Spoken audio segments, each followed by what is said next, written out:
right, we are live for another episode of Performance That Matters. Very special guest today. I'm joined by Mr. Mark Bouris. How you going, mate? MB, great to be here. Great to chat. I've been looking forward to this for quite a long time. MB, you've got a really cool project going on. You've always got heaps of things going on. I feel like everywhere I look on social media, you're kind of the unofficial Prime Minister of Australia. But then you decided to take on another role. You've got Project 100. Tell us about it. What is it, and why are you even doing that? Well, why I've been doing it, why I first started as opposed to why I'm still doing it, is that my father used to see me every Saturday morning. My father passed away last year, but he used to see me every Saturday morning, and then one of my sons would come in with one of their sons. So we'd have 4 generations of Bourises, and unfortunately in our family they're all boys. In my family, it's all men. I have a sister, but I'm talking about in my immediate family, my people who I've produced, let's call it. And I thought, well, how good's that? And I did a calculation that for me to be able to emulate that, what my dad's is doing, I'd have to live to at least 100. So I thought, okay, I need to live to 100 years of age. I'm 70 years of age next year, and I thought, wow, I need to maybe start to think about this stuff, and how can I best explore how I can live to 100. It doesn't mean I will live to 100, anything can happen, but how do I best explore that? And as typical, what I normally do is I turn it into a project, and then I turn it into a business. And now that business occupies quite a bit of my time and effort, and as it's become a business, I then become pretty intense about how it operates in terms of guests, in terms of output, in terms of audience, and in terms of other potential commercial outcomes that might sort of come around it. So yeah, it's started off as a thought, it's become a strategy, and now it's about execution. I wasn't joking earlier when we had another episode that we discussed that I do use you as a reference for a lot of our older masters athletes. And like you just said, you're coming on 70 years old. Yeah, I probably shouldn't hand out your info, but I go, look at this. This is what's possible. If you look after yourself, you train, you eat properly, you can do it. Because a lot of people, I think, as they get a bit older, they just go, oh, you know what? It's too hard. It's too hard and I don't want to do it. But like you said, you're coming on 7 decades, and you've done a lot in your life. What I want to understand is, have you always been this health conscious? Has that been something from since you were a young fella that was instilled with you when you were younger? How's that changed over 70 years of life? Well, it was. My mother, who's my mother, late mother, who was a very intelligent, well-read woman, used to always be banging on, and when I was a kid, like talking 60 odd years ago, my mother used to be banging on about taking vitamin E tablets, vitamin C tablets, a certain amount of calcium per day, like in terms of milk in those days.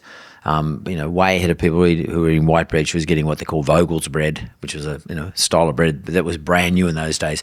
Certain amount of fruit, eat yogurt every day. My mother was quite intense in relation to health and sport, exercise and health. Food, in terms of food.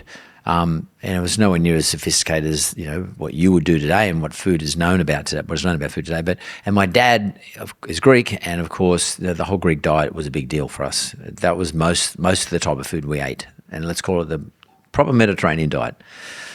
So I have had that, I've experienced it and lived with that my whole life. My family are also very sport-minded. My mother and father are very sport-minded, my brother and sister as well. So I just grew up doing sport, and I was lucky I was pretty good at it. So I've always participated in sport, and I've had my mates have been evolved around sport. So anyone I was mates with, for some reason, ended up being a sports person. And therefore I used to just train up and keep training up. I've always been interested in being the best version of myself, and no matter what I do, Geordie, like in terms of work, it doesn't matter. Maybe not that good in terms of personal relationships. I've slipped up a few times there. But in terms of work, I have a work ethic which is about being the best version of myself. I get quite obsessed about stuff. That's probably my personality. So sport, exercise, nutrition, sleep is something I've only become more aware of as being important.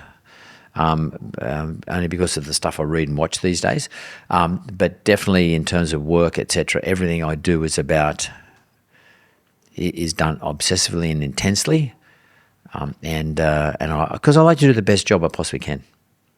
So it doesn't matter what it is, what regime it is. But now, because of Project 100 and because of my age, I've realised, when you think about it, Geordie, like I put a post up the other day. If I lift the average age of an Australian male, 81 years of age, 81.6 years of age, came back, the average age of an Australian this year, in 2024 I should say, came back 0.2 of a year, which is a bit of a worry actually. But if I lifted the average age of an Australian male, I've only got like last year I said I got 12 more Christmases left, 12 more UFCs in Sydney, 12 more State of Origin games, 12 more birthdays for all my kids, 12 more birthdays for all my grand. That's not very fucking much. Like, it's not a lot.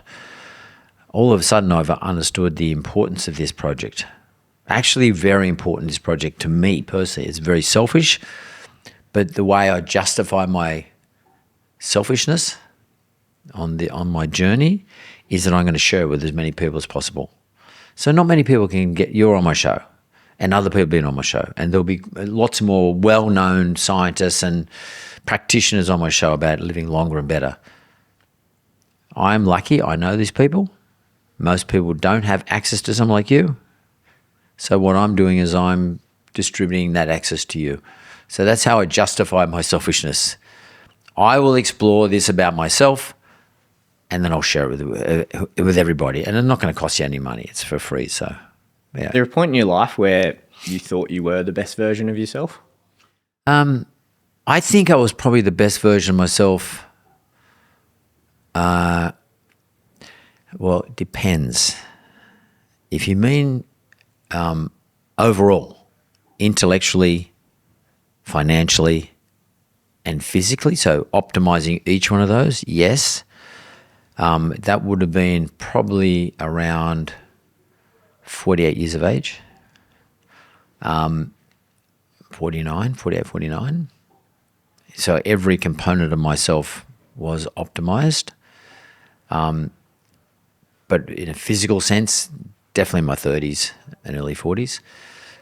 But now it's different. I think I would say round about now I'm going pretty good too, because I have a certain, this sounds a bit self-congratulatory, but a little bit more wise. So depends where you put the weight. If you want to weight in any statistical analysis, one element compared to another. So in my 30s, I would have weighted my physicality. In my late 40s, early 50s, I was more weighting my wealth relative to what it had been. Today, I would put much more weight on my wisdom, or what I know, what I've learned about myself, not about the world, not about the worlds I work in, but what I've learned about myself. And I put a lot of weight on that now, and I think I'm in a pretty good spot right now. I'm pretty happy. What year, 48, 49, what years are we talking there? 48, 50, when I was 50, it was about 20, 20 years ago, so 2004. So this is the period where Wizard? Yeah, it was when I sold business and I got a whole bunch of money, a lot of money. And, it's in a financial sense, it was, I would say at that point, I felt on top of the world, because it was not just the amount of money I got, is what the amount of money represented in the sale. So it represented a couple of things to me, that I was able to take a business from a startup, turn it into a very, very big business here in Australia and New Zealand, and sell it to the world's largest company. And so that was a sort of a big accolade for a kid come from the west suburbs of Sydney who had stuff all of anything. I grew up pretty, I wouldn't say poor, but we were a working class family. We didn't have plenty of money, and we got by, don't get me wrong, but I just saw that as a big achievement for myself. That was through the period of 1996, 2004, when you sold Wizard, which is what we're saying is probably one of your peak versions of yourself there. How much weight were you putting on health during that period? Well, probably not enough, because what happens in those environments, you tend to think you're bulletproof physically and maybe mentally, and you then can be a bit extreme. So when money didn't matter, and all of a sudden money did matter, and didn't give a shit what I spent it on, and we're talking about a period when, and living in Sydney, you could get up to mischief, and I was getting up to mischief, and probably burning the candle at both ends. I don't need to get into details, but I was always a willing person, sort of pretty much not really, I wouldn't say fearless, but I get to a point where I could be reckless. Recklessness and fearlessness, there's sort of an association between the two. By the way, no one should ever mistake recklessness for fearlessness, but there is an association between the two. You think you're fearless, but you're actually reckless. I was a bit reckless physically in relation to what I was doing. So I put a bit of weight on, it didn't bother me too much, knocking around with some good blokes, but I was never going anywhere with that sort of stuff. As I said, I felt bulletproof, and that's not really a good thing to feel. Bulletproof, for me, I need to be challenged all the time. I have now learnt about myself that I need to be completely challenging myself all the time. I need to be learning a language. I need to be doing sports that I don't feel like doing tomorrow morning. Like this morning, I went and did jiu-jitsu. I did not feel like doing it. I've been doing it all week. I felt, you know what it's like. I felt a bit broken physically, and I had to get there early. But I've realised that challenge is really important to me. Go do it. It's a bit like jumping in an ice bath. I don't even like ice baths. And I don't even know if they work, but it's like it's doing something I don't want to do. So, but back then, when I was 50, I wouldn't do that. I'd go to the pub and I'd drink till 11 o'clock at night, and I would wake up the next morning and throw down whatever I feel like eating. I wasn't thinking of anything else other than just enjoying the moment. Why do you think that's a common trend amongst business people? Well, I think business people who come from nowhere, it's a common trend. You and I talked about it in a podcast you did with me on Project 100. It's a bit like the mentality where you're training for a fight and you're on a 10-week program and you've got to drop 10 kilos and you train your ass off 2 or 3 times a day. You get to the point where you make weight, you have the fight, and what you do the next day is you completely forget everything you've just done for the last 10 weeks, and you go, that night after the fight you have a beer, and you feel like you're going to faint. The next morning you wake up with a few aches and pains, and you eat chocolate and you eat shit, and you don't train for the next month, and you put on that 10 kilos plus another 5 kilos. It's about what I didn't have, I'm going to fucking have it. And for someone like me, and a lot of people have the same story. We never had it. I toughed it out during the whole period. I was a wizard. I sold my house. I put my family in a position where it was all or nothing. I could have lost the whole thing. The wizard thing may not have worked out. I could have lost everything. But I put it all in the last race, and no matter what happened, I was going to make it work. But I certainly didn't live in a luxurious life. I mean, I led a pretty meager life. The moment I busted through, just like that was my last fight, I ripped in, and there was no consequences for me. No, I could do whatever I want. I wasn't answering anybody, and so I don't know if it was all that great an outcome for me. It was good that it told me that I can do something and take it to the final, the last degree. Sell to the world's largest company in one of the most competitive mortgage markets in the world, Australia, and do really well out of it. It was a pretty big price. Especially for those days, 20 years ago. And I don't know if that's ego or self-satisfaction. I don't know what it is. It's a bit like admiring your punches, though. You see fighters, they throw a real good punch and get hooked on someone, but they stand back and admire the punch and they get whacked twice. It's a bit like that, I think. When I think back about it, I often think back about that period. I think the most important thing I got out of that, Geordie, is I think back, what did I do well during that period? What worked for me during that period? And how should I employ that today? I often think about what were the things I did that were right. Plenty of things I did wrong, but what were the things I did right? And that's probably the greatest thing I got out of all that. What were they? Well, I would ridiculous hours. I worked in any business, you've got to work ridiculous hours. I talk about this all the time. I measure everything. I would fall asleep on the floor at the office. I would not fall asleep. I would go to sleep on the floor at the office, not go home. A lot of people today talk about these things. I don't really talk about it very much, but I actually did, sacrifice a lot of things, or probably more important, interactions with a lot of people.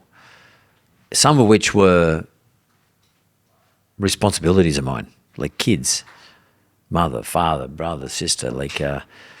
It was a big deal. I did a lot of sacrifices for my kids, but it wasn't a conscious sacrifice, Geordie. It was I just knew what I had to do, and I just took the view, that's what I'm doing. I'm not going to think about anything else. I didn't sit back and say I'm actually consciously sacrificing my kids. I didn't know I was doing it.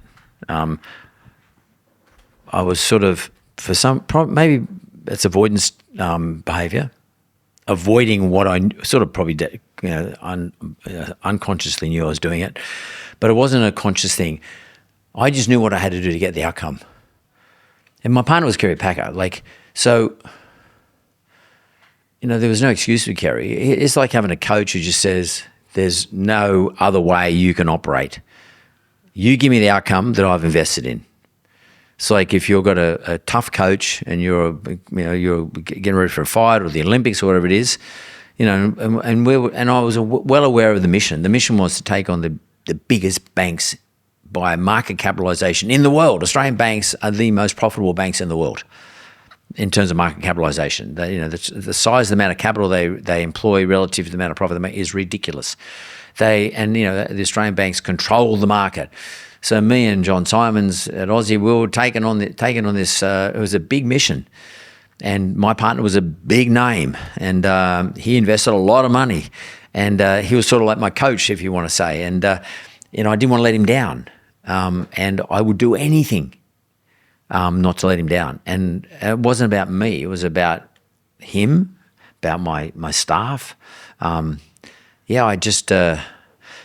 that stuff drove me. And unfortunately, some of my kids missed out on some of the things. I always try to get their sport, but a lot of times I didn't get to see them. I missed a lot of important events in their lives, graduations, all those sorts of things, school results, etc. So, but they're the sacrifices ultimately most successful people in those days had to make. Today, people are different. The entrepreneurs are different today. I just think that entrepreneurs are much more aware of stuff. People like me and Kerry and I think we suffered from a lack of awareness. It's a bit weird, but we're all reasonably intelligent people, but we suffered from a lack of awareness. Today, new entrepreneurs, they're much more aware. They know they've got to spend time with their families. Assuming they've got a family. If they don't have a family, it doesn't matter. They're happy to lock themselves into their building and work upstairs and live downstairs, Those days, if you want to be an entrepreneur, you take it on everybody, institutions, then it was all or nothing. Is it possible these days to do it in a way where you have the balance, and do you have to have that all or nothing mindset? No, I think today you can, and I see lots of young guys who are doing it, and young women who are doing it. And it's about an awareness, and it's also about an understanding between you and the people that you're interacting with. Let's call it your family. It doesn't mean your brothers, sisters, kids, or what. Just who is your family? Who's your family group? Who's close to you? It's about having conversations, talking about it. Now, I'm not talking about life-work balance. I think it's all bullshit. Like you're always backfilling in your business. You won't attend to something because you've got a whole lot of work on. You don't control the world. You have to just do the work when it's there available to you. If you were to go to if there's a UFC event on, you can't say, oh look, I want to get and it's in Las Vegas. I got to get my life work balance right. Forget it. You've got to be there. Okay. When you come back, you can backfill. Well, the difference is today for me and for others, I think, to answer your question, it's the awareness that I've got to backfill. For me, I never backfilled. I just kept going. And to some extent, I wondered to myself, well, what was I thinking? Like, I just wasn't aware that for me, I just thought you get married, have kids, dropped out, 4 kids, wife will look after them. She's right, she'll be right. And I'll work, I'll be right, I'll bring the money home. Like, I just thought all that stuff would work. Maybe because that's how my parents grew up, I don't know. That's what I observed in my own family. But people have needs. Wives have needs, kids have needs. They probably see other people getting a bit more attention. But these days I'm much more aware of that stuff. I think I'm a better person. I was also, as I said earlier, I was reckless too. So when you're drinking and all that other stuff, you tend not to make very good decisions. You look back on that period knowing what you know now and say everything you do know. Would you say you were healthy during that period? Physically? Physically, mentally? Probably not mentally. I thought I was healthy, but probably not. I was erratic. I was a bit too ruthless in business. What I mean by that is I didn't give a fuck what anyone did or thought. That's what I want to do, and I'm doing it. I thought it was the right thing to do. I didn't do bad things to people, but I probably delivered it in not a very good way. So my delivery was probably not good. I just knew this is what we're going to do, and we're going to do it this way. Physically, I didn't know any better other than, I just knew my crowd. There weren't people around like you. There weren't people around like Peter Attia, Andrew Huberman. They're not. People weren't talking about this sort of stuff that we talk about today. Nutrition, I knew instinctively about nutrition from my growing up, but I didn't know about booze. In those days, they used to say, like, it's healthy to have 2 glasses of wine a night. So I would say, okay, I'm not going to drink 2 glasses of wine a night, but I'll drink 12 on Saturday.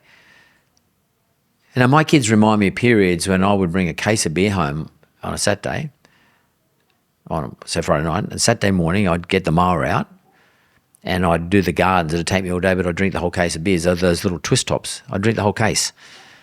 I wasn't drunk. They weren't saying, "Oh, Dad, you're drunk and falling over." I didn't get that drunk, but I was be sweating, and that was just a day's work for me. I remember, when I used to work in the restaurant with my uncle. My uncle he was a chef. He used to have jugs of beer, and he'd drink over the night. He'd drink a couple of jugs of beer. It's a thing, you know what I mean? Like, so I wasn't aware that was unhealthy. Someone would say, "Do you drink?" "Oh, I don't drink Monday to Friday, but I'll drink on Saturday night."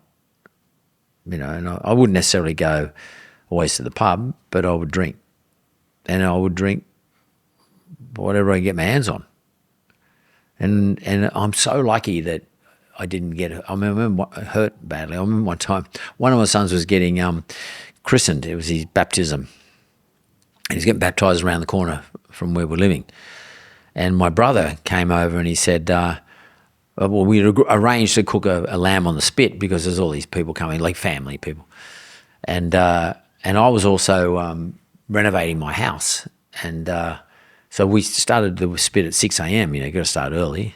So we got the red wine out, started to drink a red wine at 6 a.m. in the morning. And at about, I had a couple of mates coming down, flying down from Queensland. Queensland, Gold Coast. And he was arriving at 3 in the afternoon. And I remember at about 12 o'clock, I'd been drinking so much red wine, I was pretty happy. I said to my brother, let's climb up on the roof and I'll show you the view that we're going to have when we do the next level. We're going to build another level. And I fell through the roof. Straight through the roof. And cut my leg open and all that sort of shit. And of course, it didn't go to the doctor or anything like that. In those days, you didn't. So I went, and then I passed out, and I didn't get to see my mate who flew down from the Gold Coast. So little stupid, little reckless things like that. But I was lucky nothing happened to me. I could have fallen off the roof onto the ground and broke my neck or something. Like I just banged my leg up a little bit. But those things. Today, we just know that stuff doesn't work. You can't live your life like that. I don't even drink now. I mean, I might have one glass a week by choice. And I'm not suffering from it either, but I'm quite happy about it. I couldn't care less.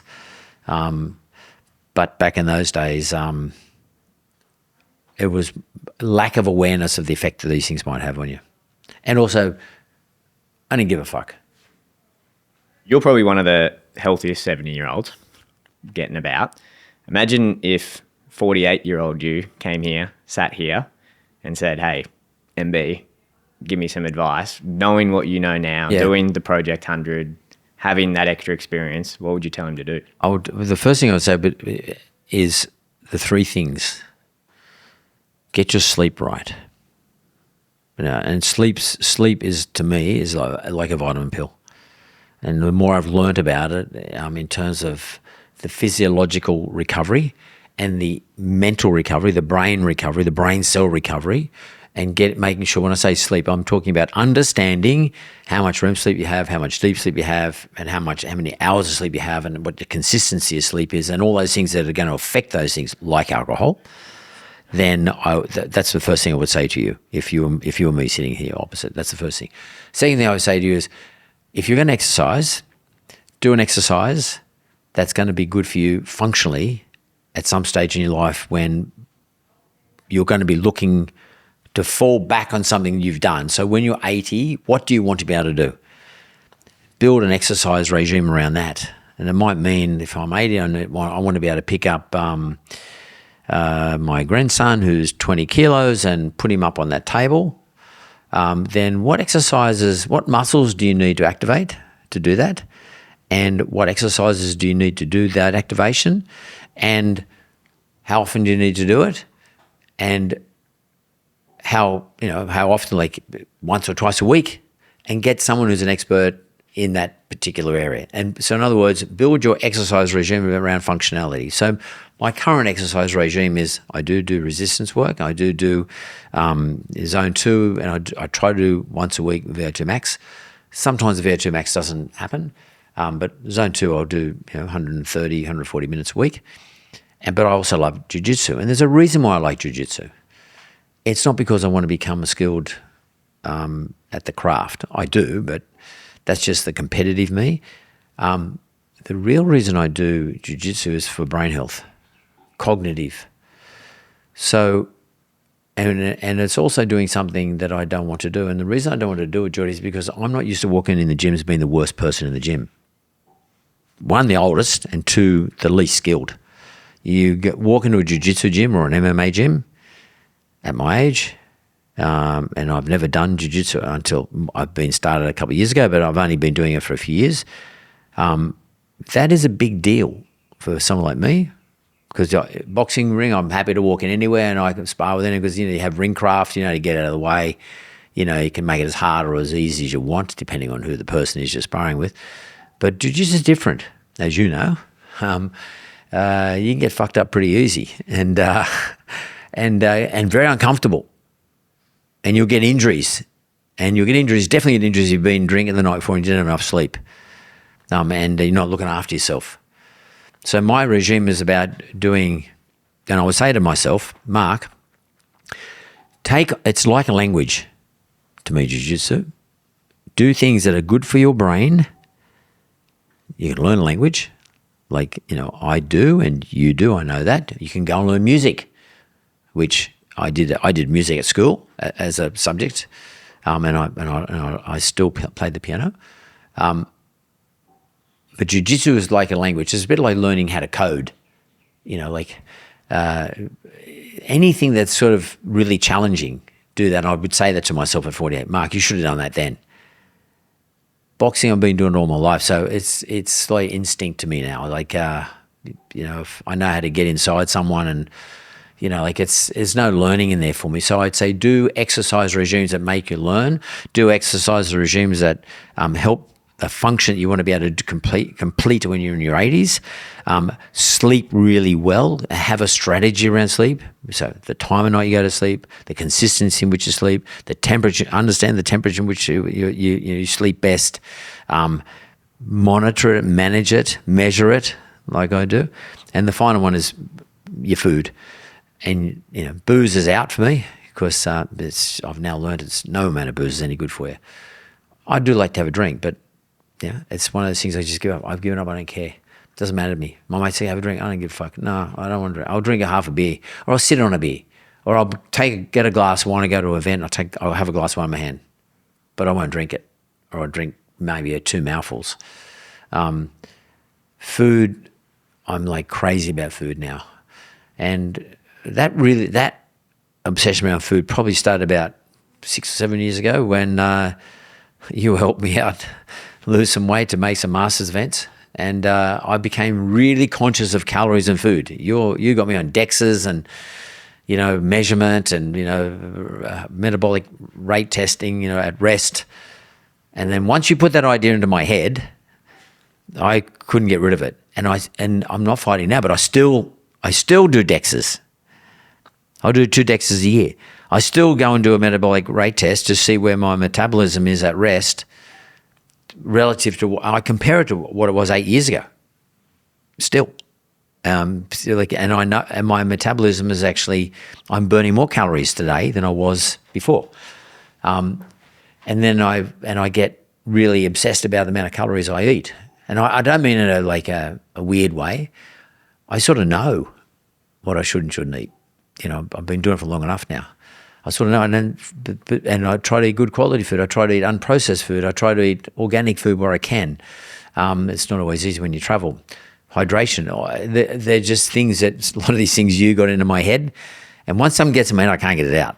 So you're to blame for my obsessive behaviour. But it works. It's good obsession. There are good obsessions to have. You know what I mean? And I don't, be different. I was out trying to wash my hands.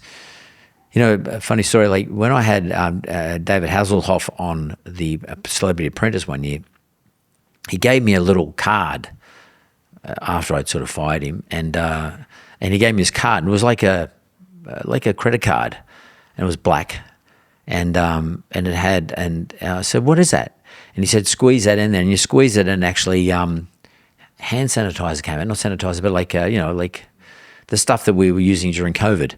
And I said, why is that? He said, because he said, every time you shake someone's hand, you get germs on your hand. He's a germaphobe, actual germaphobe. And by the way, so is the President of the United States is a germaphobe as well. And I do not obsess like that. I try to obsess about things that are valuable to me or good for me. Like I obsess about my grandkids.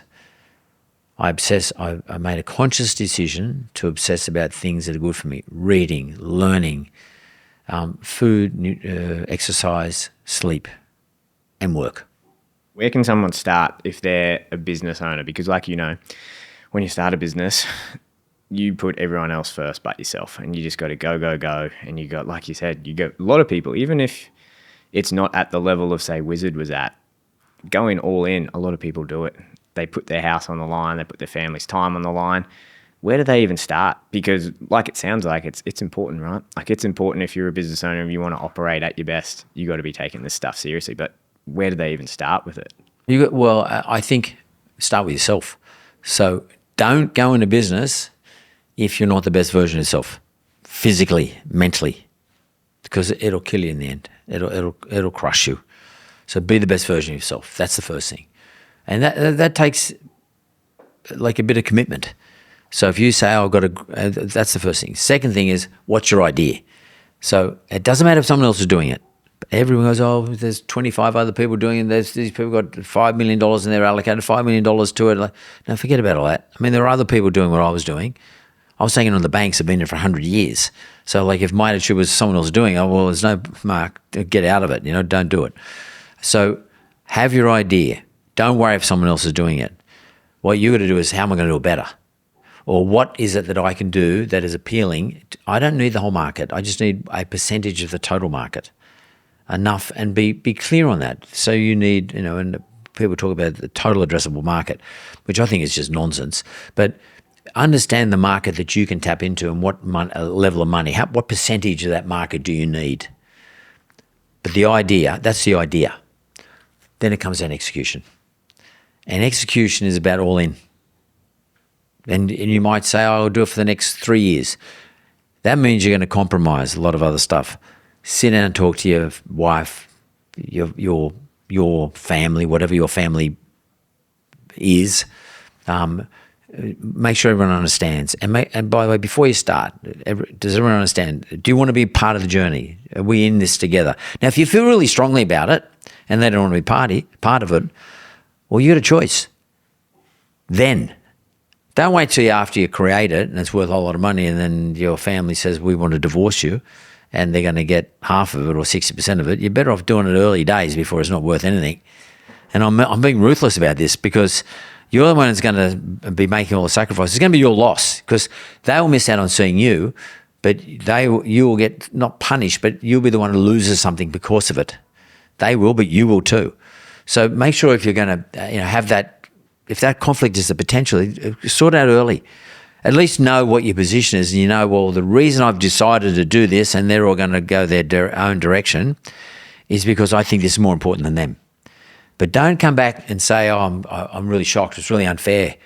I've worked really hard, made all this money, then they come and took it. That's a bullshit excuse. Make the call early days, and that's all part of the execution process. And once you make the call, you know exactly what you're up for. You're not feeling guilty. You need to revisit it every 12 months just to see where you're at and talk to everybody about it. Talk to your kids. Talk to your mum and dad. Talk to your wife, your husband.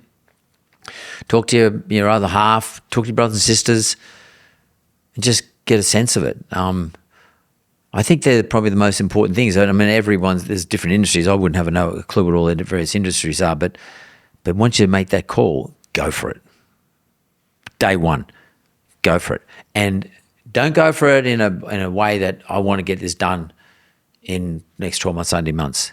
You got to be patient. My podcast business, I've been doing it for 10 years. We've done nearly 800 podcasts. Only this year and last year did we start to become quite successful. People go, oh, wow, you got such a big audience, really popular and getting all the great guests. That's because I was one of the first to do it in Australia. I've been doing it for a long time, and I'm a patient bastard. Yellow Brick Road, I started up in 2009, and here we are, 2025, and I'm still running it. I'm still running that business. And I would love to have been as successful as quickly as Wizard was, but Wizard, there was a lot of sliding door moments, like some luck, global luck, like things that I had no influence over. Things that just happened perfectly in terms of timing for me. You got to be prepared to be in it for the long haul. So have an idea. Don't expect your idea to be so unique that no one else thought of, because I can tell you now, Jordy, everyone's thought of everything. There is nothing different. It's maybe the delivery can be different. Maybe your attitude can be different. Maybe you're going to take on a big organization and if you're going to do that, you're hoping they might buy you out because you make enough noise, enough nuisance of yourself. And something I always say to everybody, make sure you know what your exit's going to be. Are you going to sell? Are you going to list it? Are you just going to bring partners in? What is your exit, and who to? Who is your potential buyer? Who could they be? You don't have to have it right, but have it in your mind that you are always building for an exit. You may never exit. You may be there to the day you die. Warren Buffett. But don't worry, he would always be thinking to himself, if I need to get out, this is my exit. This is who's going to buy me, and this is how much they're going to pay. And he's building the business for that outcome, even though he may never execute on that outcome. He's building the business for that outcome. Too many people never think, they get bogged down on the day-to-day stuff. And they're never thinking about, the day-to-day stuff doesn't necessarily build value. Value is the strategic stuff you do when you step back and you work on the business as opposed to working in the business. Too many people I know are just, I'll give you a good example. I had Ray Hadley on my podcast when he retired, and Ray was talking about his dad. His dad was a butcher, and Ray's dad, and Ray got quite emotional about this, but Ray's dad would prefer to work in the business than own a business. In other words, work on the business. And I often wonder about that. I think to myself, there are a lot of people like that, which is fine. There's no problem with it. But sometimes people do that because they're trying to avoid the hard questions. Like, how long are we going to be at this for? What are the, how much am I going to be able to pay myself every week? Or do I have to pay everyone else first? Usually you're the last to get paid. Do I have to borrow some money to, run the bank account? Do I have to go and talk to people, on the supply side or on the demand side? I'm not really good at that sort of stuff. And I know, it's funny, Ray observed that about his father, and that actually made Ray quite emotional, that he felt as though his dad could have done better, and he didn't feel disappointed in his dad. He felt bad for his dad, that his dad never took this opportunity to own his own butcher shop instead of being a butcher in a butcher shop. And I think that business owners have to make sure they know that they own the business, they are working on the business, and stop. And every now and then, don't have an avoidance behavior where you're not thinking about, where you're just going to work every day. Get up, 6, get dressed, go to work, get home, have your dinner, go to bed, get up the next one. You've got to stop. Say, wait, what's going on here? How am I adding value to this joint? Why is this butcher shop going to be better than the one down the road? What is it about my position in this street?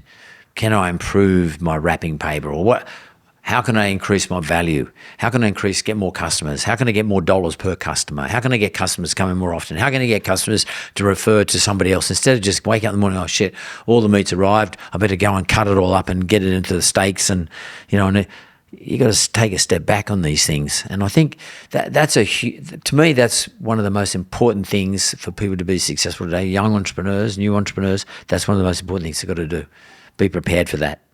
So if we're going to summarize Mark Bouris's formula, sleep. Get a lot of good quality sleep. Do what you have to do to get the sleep. Exercise. Do things you enjoy, but do things that are going to be useful for you. Always useful stuff. Always useful. Nutrition. Take it seriously. Take it seriously. Put good food in your body. Get a good output. And if you're going to commit and effing go for it. Totally, mate. You should. There's no half measures. And there's always going to be a person around the corner who's going to cut your lunch. So you got to put them in a position where they can't. Or at least put yourself in a position, you give yourself a fighting chance. That's really important. And learn as much as you can. Be curious and learn as much as you can. Just keep learning about your subject matter.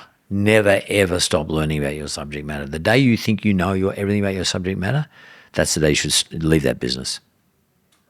I think that's a great place to finish it up. Mark, thanks so much for coming on. I'm sure all business owners, people who are just working, anyone will get a lot out of that. But MB, I know you're busy, so thanks for taking the time. Good to see you, Jordy.